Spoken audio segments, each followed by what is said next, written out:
Hi guys! சண்டேனாலே எல்லாருக்கும் ஒரு பரபரப்பான நாளுங்க. ஏன்னா, சண்டே எல்லாரும் மெதுவா தூங்கி எழுந்து காலையில என்ன பிரேக்ஃபாஸ்ட் செய்றதுங்கிறதுல எல்லாருக்கும் ஒரு பெரிய கன்ஃப்யூஷன் இருக்கும். அதில majority of the peoples choose பண்றது ஒண்ணா பழைய சாப்பாடு, பிரெட் அண்ட் ஜாம். இதில எது பெஸ்ட்? சயின்ஸ் படி பார்த்தா, அதுக்கான ஆன்சர் தான் நான் உங்களுக்கு இன்னைக்கு சொல்ல வந்திருக்கேன். முதல்ல இந்த பிரெட் அண்ட் ஜாம். இதுல இருக்கிற வெறும் மைதா, சர்க்கரை, அப்புறமேட்டு ப்ரிசர்வேட்டிவ்ஸ் மட்டும்தான்.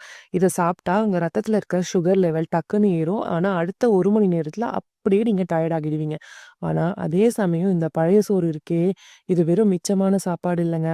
இது ஒரு மேஜிக். 12 மணி நேரம் இது தண்ணீல ஊறுறதால, இதுல ஏகப்பட்ட ப்ரோபயோட்டிக்ஸ் உருவாகுது. இது உங்க செரிமானத்த சீராக்குறது மட்டும் இல்லாம, அந்த நாள் முழுக்க உங்கள செம்ம ஆக்டிவா வச்சிருக்கும். முக்கியமான விஷயங்க. அமெரிக்கால இருக்க பெரிய பெரிய சயின்டிஸ்ட் கூட இப்போ இந்த பழைய சோத்தோட நன்மைகள பத்தி தான் வியந்து பேசுறாங்க. வைட்டமின் B6, B12ன்னு இதுல இருக்கிற சத்துக்களுக்கு வேற எதுலயுமே கிடையாது. ஸோ உங்க சாய்ஸ் எது?